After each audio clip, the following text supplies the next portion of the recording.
कहानी की शुरुआत एक फैक्ट्री से होती है जहां पर हम कुछ वर्कर्स को काम करते हुए देखते हैं। एक वर्कर खुद को चोट लगवा लेता है, दूसरा अपनी उंगलियों को काटना चाहता था पर वो ऐसा नहीं कर पाता। तभी उसके पास एक आदमी इंश्योरेंस पेपर लेकर पहुंच जाता है, जिसके बाद वो बिना सोचे समझे अपनी उंगलियों को काट देता है। अब हमें हमारे मेन लीड से मिलवाया जाता है, जिसका नाम चायू सियुक है। वो हमें बताने लगता है कि इस दुनिया में दरवाजों के पीछे कितने सारे बुरे काम होते हैं। सच्चाई इन सब से परे है और असल सच्चाई तो कागज के टुकड़ों में ही छुपी रह जाती है। मैं ऐसे ही लोगों को पकड़ता हूँ जो फ्रॉड करते हैं। वैसे हमारा चाबू सीओ के एक इंश्योरेंस इंस्पेक्टर है और फिलहाल वो उसी ठग को पकड़ने के लिए सलून में पहुंच जाता है। वो सबसे पहले उसके ऊपर गर्म पानी गिराता है, जिसके बाद वो कहने लगता है कि तुम जानते भी हो मैं कौन हूँ। अब हमें उनकी डिशुम डिशुम वाली एक फाइट देखने के लिए मिलती है, जहाँ पर वो ठग काफी ज्यादा रहा होता है। थोड़ी देर बाद वो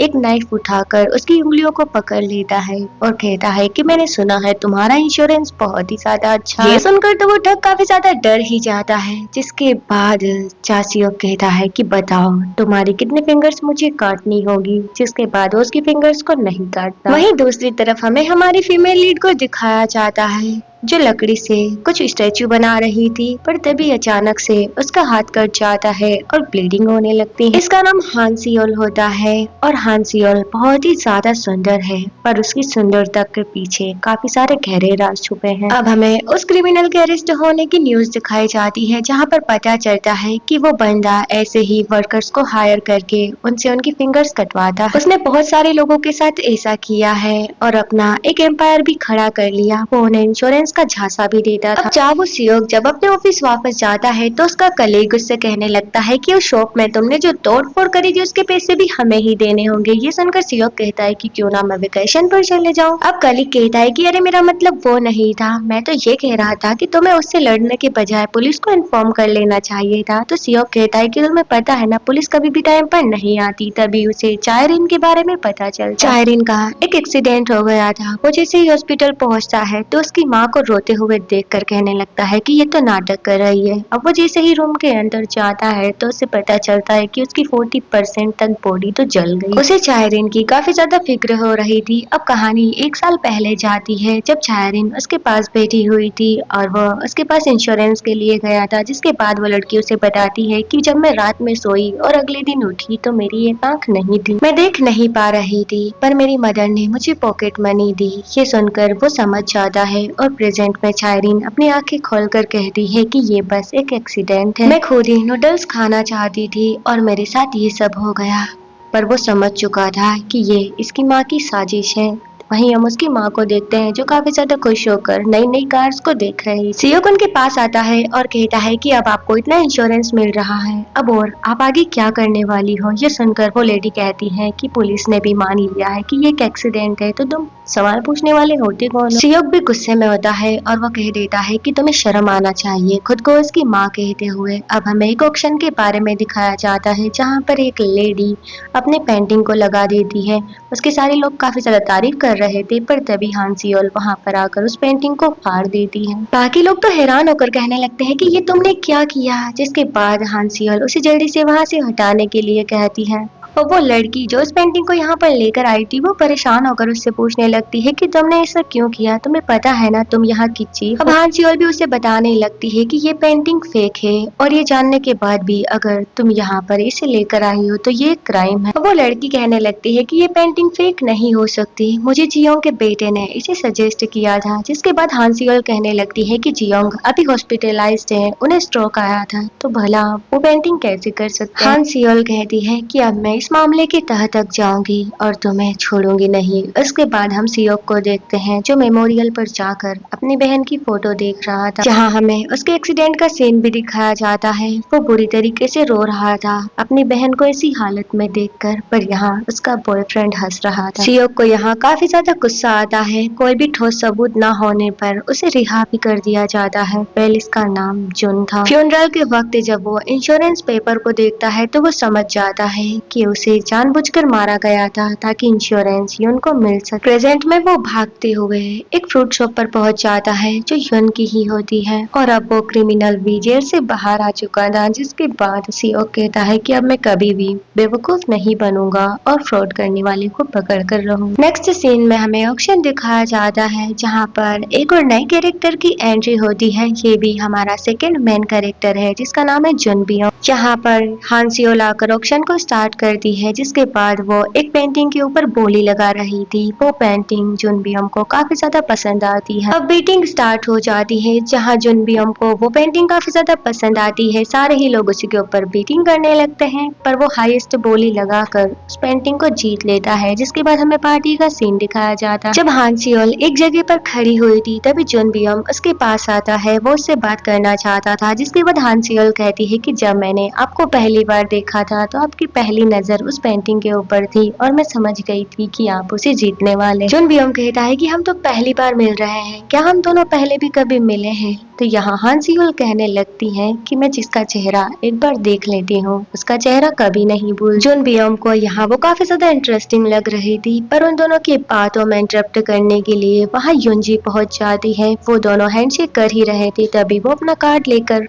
जुन बियोंग को अप्रोच करने लगी। यहाँ युनजी जुन बियोंग को बताने लगती है कि मैं भी एक ऑक्शनर हूँ, पर उसे तो काफी ज्यादा गुस्सा आ रहा था और वो उसके कार्ड को मसल कर फेंक देता है और कहता है कि तुम्हें जब दो लोग बात कर रहे हो बीच में नहीं आना चाहिए, क्योंकि उसकी वजह से हान सियोल जो जा चुकी थी। अब ये देखकर तो उसे काफी ज्यादा बुरा लगता है। जब हान सियोल रूम के अंदर जाकर बैठी हुई थी तभी वो उसके पास आ जाती है और वो दोनों ही काफी सारी बातें शेयर करते हैं। बातें क्या, हान सियोल उसे नीचा दिखाने लगती है, जिसके बाद हम देखते हैं आधी रात को युनजी सियोक को कॉल कर देती है और उसे बताती है कि मैं एक इंसान को जानती हूँ जिसने फ्रॉड किया है। उसने एक आदमी को मरवा दिया ताकि उसका इंश्योरेंस उसे मिल सके। ये सुनकर सियोक कहता है कि तुम्हें पुलिस को ये बात बतानी चाहिए, पर युनजी कहती है कि नहीं, मैं ये बात तुम्हें बताऊंगी, पर तुम अकेले मुझसे मिलने आना। अब वो जल्दी से जो योंग जो एक डिटेक्टिव है उसे अपने साथ लेकर उसी लोकेशन पर जाने लगता है। रास्ते में वो उसे कॉल कर रहा। अब वो लोग जैसे ही वहाँ पर पहुँचते हैं तो छत पर उनके सामने ही युनजी आकर नीचे गिर जाती है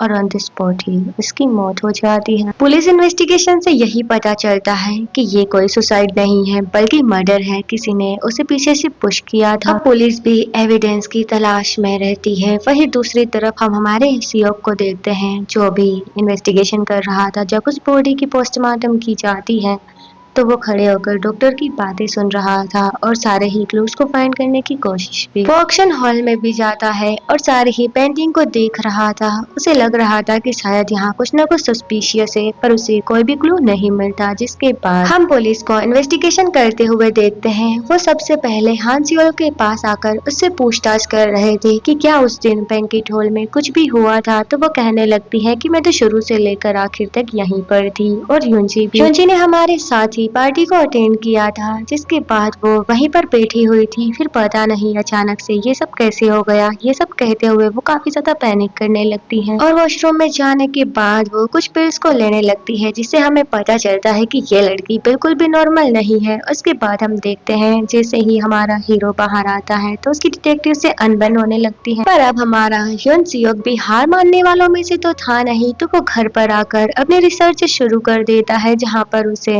हान सियोल और उससे जुड़ी काफी सारी बातों का पता चलता है। यहाँ पर डिटेक्टिव भी उसकी हेल्प कर रही होती है। अभी भी वो सबूत तलाश कर रहा था। वेले से नहीं पर कट हो जाता है। नेक्स्ट मॉर्निंग हम देखते हैं कि सारे ही लोग युनजी के फ्यूनरल में आए हुए हैं। यहाँ पर हान सियोल भी थी। वेल सियोक तो उससे ही बात करना चाहता था। वो जैसे ही अपने कार में जाकर बैठ रही थी तो वो उसके पास जाकर उसे अपना इंट्रो देता है, पर युनजी यानी कि हान सियोल उससे अच्छे से बात नहीं करती। अब घर आने के बाद वो फिर से अपनी रिसर्च शुरू कर देता है। अब उसका माथा ठनक जाता है जब उसे पता चलता है कि कैसे हान सियोल के अकाउंट में कुछ पैसे ट्रांसफर किए गए थे। जब वो सारे नंबर इंश्योरेंस डिटेल्स को देखता है तो उसे पता चलता है कि ये बंदा कोई और नहीं उसका पति है। हान सियोल को हम उसके घर में देखते हैं जो अपनी शादी की वीडियो को देख रही थी और काफी ज्यादा सस्पिशियस दिखाई देती है। अब वो बालकनी में आकर खड़ी हो जाती है और कुछ सोचने लगती है। नेक्स्ट मॉर्निंग जैसे ही सियोक ऑफिस में जाता है तो उसे पता चलता है कि हान सियोल के अकाउंट में 700 मिलियन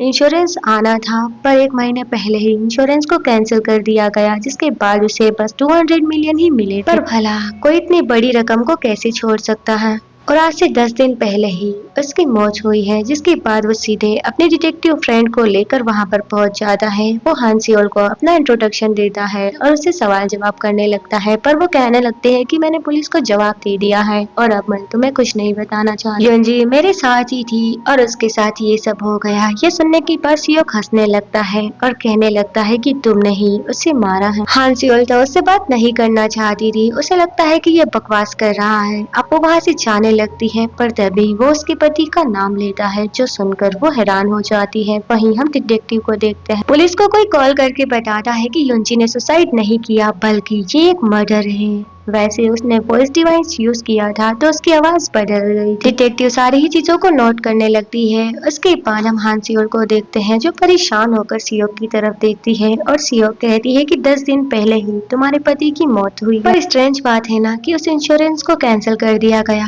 क्या तुम्हें इस बारे में पता है? तो वो कहती है कि हाँ मुझे पता है, मेरे पति ने ही ये करवाया था। अब सियोक कहता है कि इंश्योरेंस के पैसे तो तुम्हें नहीं मिले, पर उसके कैंसिलेशन की फीस जो 200 मिलियन है वो तुम्हें जरूर मिली हो। हान सियोल कहती है कि इन दोनों केस का आपस में क्या लेना देना। तो सियोक कहता है कि युनजी को पता चल गया था कि कैसे तुमने अपने पति को मरवाया है, और इसी बारे में वो हमें बताना चाहती थी और तुमने उसकी भी जान ले ली। अब हान सियोल कहती है कि तुम्हें लगता है बस 200 मिलियन वॉन के लिए मैंने अपने पति को मरवाया हो। वैसे गाइस बस सियोक को ये लग रहा होता है, वो उसे डायरेक्टली नहीं कहता कि तुमने ही उनकी जान ली है। वो बस कहता है कि मुझे पता है कोई ना कोई ये काम कर रहा है। अब हमें वही सीन दिखाया जाता है जब युनजी की बॉडी छत से गिर रही थी। वहाँ छत पर हान सियोल खड़े होकर नीचे की ओर देख रही होती है। अब सच में हान सियोल ने उसे पुश किया या नहीं, ये अभी तक हमें नहीं दिखाया जाता और यहीं पर एपिसोड 1 खत्म हो जाता है।